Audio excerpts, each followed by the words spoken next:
with Rafael dos Anjos beating Paul Felder this weekend. He's been removed from the welterweight rankings. He's now over the lightweight rankings. And who else but none other than Khamzat Chimaev, the man, the myth, the legend, the CNN, the guy that pays our bills, is now ranked number 15 in the welterweight rankings, despite having one fight in the UFC at welterweight. Boys, I got to know how you feel about this. Matt, let's start with you. Listen, this was just an inevitable, right? Khamzat Chimaev was going to be in the rankings, whether we liked it or not. And, listen, if they're going to schedule him to face the number 3 guy in the world, it makes sense to go ahead and squeeze him in there, right? But it's kind of crazy because he's only had one fight at 170. But, hey, it's the Chimaev hype train, and we're all aboard. So, hey, hold on to your rankings, hold on to your numbers. All you other guys like Dos Anjos and Diaz, who's that? Like, get out of my rankings. It's time to make room for Chimaev. Drake, as Matt mentioned, he only has one fight against anyone at 170 in the UFC, and that comes against Rhys McKee, who is 0-2 the UFC legend himself, who just lost this past weekend against Alex Morono.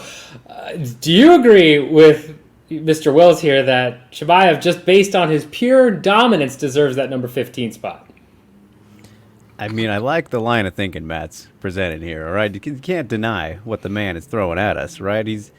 It's facts, really. It's inevitable, but, okay, I'll give you my purest standpoint, which is you absolutely cannot do this at the moment. It's terrible. It's absolute ridiculousness. But at the same time, that's the UFC rankings. So if you look at it that way, it makes absolute perfect sense, right? So there are many ways to approach that part of things.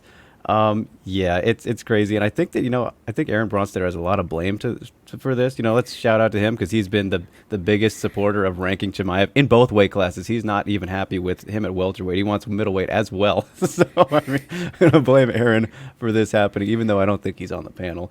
But yeah, it is very, very UFC rankings. Let's put it that way. I will say I'm happy that they got rid of a guy who shouldn't have been there in Nate Diaz. I'm assuming... Oh, no, you said Dos Anjos was there, but Diaz is gone now, too. Anthony Pettis is still in the welterweight rankings for whatever reason. I have given up really on caring about these things because I used to be very invested. And I still like rankings and all that stuff and do my own weekly. I've been doing it for like 5 years, which is very sad to say that I still am doing it. But, I don't have a lot of energy to put into caring about these anymore because they are so absolutely ridiculous. And Khamzat, if he'll get there, right? But right now it's very silly from a realistic, logical standpoint, considering the lone win he has. So. Yeah, I'm gonna have to go ahead and side with Drake on this one. When we're talking about ranking a guy in what's supposed to be the official UFC rankings, he has one win at 170 against a guy that's 0-2 at the UFC. I get why they're doing it for business reasons. That makes sense. You want the ranking there so that when 15, goes up against 3, it makes more sense rather than like, who's this unranked dude that's never held a title, hasn't had any major organization experience, comes over. This is not Michael Chandler. This is not Eddie Alvarez. This is not a guy that has belts in Bellator 1 or anything like that. So makes complete sense that they're going to put that number 15 next to his name from that standpoint. But in terms of actual purist, meritocracy, I love you, Khamzat Chimaev, but nah, dog. It's not, shouldn't be happening. I'm sorry. It shouldn't be a thing. Listen, they had to do it, man, because again, like I said, Leon Edwards, number three, the guy that should be fighting for a title right now, that would have had a title shot right now, especially if he got to fight the Tyron Woodley that he was scheduled to fight that, we saw in his recent outings. So yeah, Leon Edwards would absolutely have fought for the title by now if COVID would have not been a thing. But yeah, it's not too crazy for me, especially considering that it's kind of by default almost, right? Because Dos Anjos moves back down to 155, and apparently he's planning on staying there and making another run at the title. So that's one guy you take out of the rankings. And then, like Drake said, Nate Diaz should have never been there anyways. So why is he there? And then who else are you going to bump up at 170 right now that's not already there. I mean, Bilal Muhammad should have been there already. He's in now at 13. Robbie Lawler moves up a spot by default. You know, it's just Tyron Woodley moves up a spot by default as well. It's the only other guy currently ranked that I would be like, all right, it's time for maybe to look at removing him would be Damian Maia. And that's just purely because of inactivity and the fact that he's probably going to be retiring soon, right? I mean, you could also make the argument at 185, like you said about Aaron Bronstetter, that he should be ranked because a lot of those guys at 185, a lot of stale names there. So if they want to put him in at 185 after he beats Leon Edwards, if it's a huge if.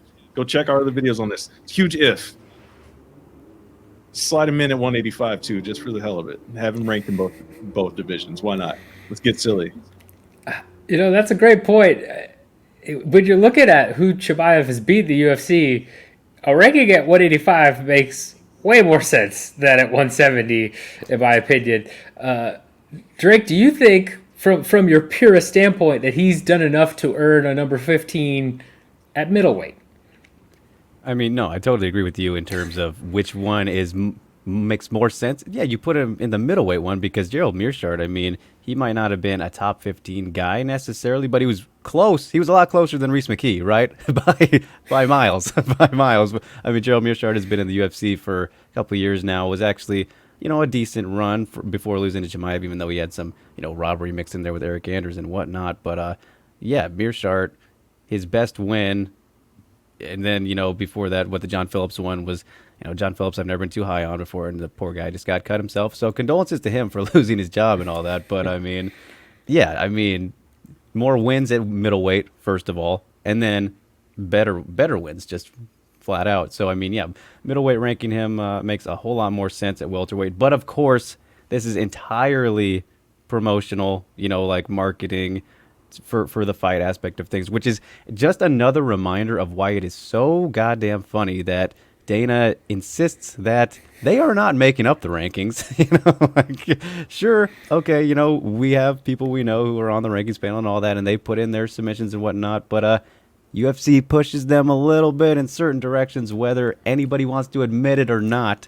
This is just how, or allowing them to even select certain fighters and others that aren't even available to put in the rankings. So it's just a ridiculous system that they kind of have that needs improving, and it's just a tool to you know, promote essentially, which this further shows that. And you know, it was funny you said some nobody without a ranking. Like, come on, Matt, it's his Khamzat we're talking about. Everyone knows who he is regardless. No numbers needed. Yeah, I mean, everybody knows Khamzat Chimaev. If you don't, you need to stop what you're doing right now. Pause this video. First, before you do that, make sure you like and subscribe. Make sure you comment below whether or not you think he belongs in either the welterweight rankings or the middleweight rankings. But then you need to stop. You need to go watch the rest of our videos on Khamzat Chimaev because you need to get familiar. Because even if Leon Edwards derails his hype trade, I don't think it's going to be a full derailment here. Unless Leon goes out there and just knocks him out or something crazy like that, I think you're going to get we rushed him a little bit too fast. He'll be back. I think even if that happens, honestly, that's what they're going to do with him. But great points by both of you guys. Agree that this is all a promotional tool. It's an endless, vicious, double-edged sword of these rankings mean nothing, but I only want to fight higher-ranked guys because they get me towards the title. I don't know how many fighters have told me that. Kevin Lee has notoriously always been against the rankings and then said, I want to fight those higher ranked guys. Well, this is why. And lest we forget the UFC's involvement in the rankings, Leon Edwards was unranked for a little bit, right? He was number 3 and then unceremoniously removed because of inactivity by the UFC. So they definitely have some pull here. You know what? Let the promotion do their thing. It really doesn't matter in the end of the day to me because we're going to get to see Leon Edwards versus Khamzat Chimaev.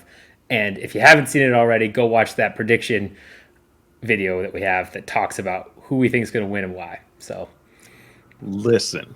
If you guys out there think that it's crazy that Chimaev is ranked at 15th right now at 170, Wait until Leon Edwards boxes him up and possibly finishes him. And then the following week, Chimaev appears in the rankings at 185.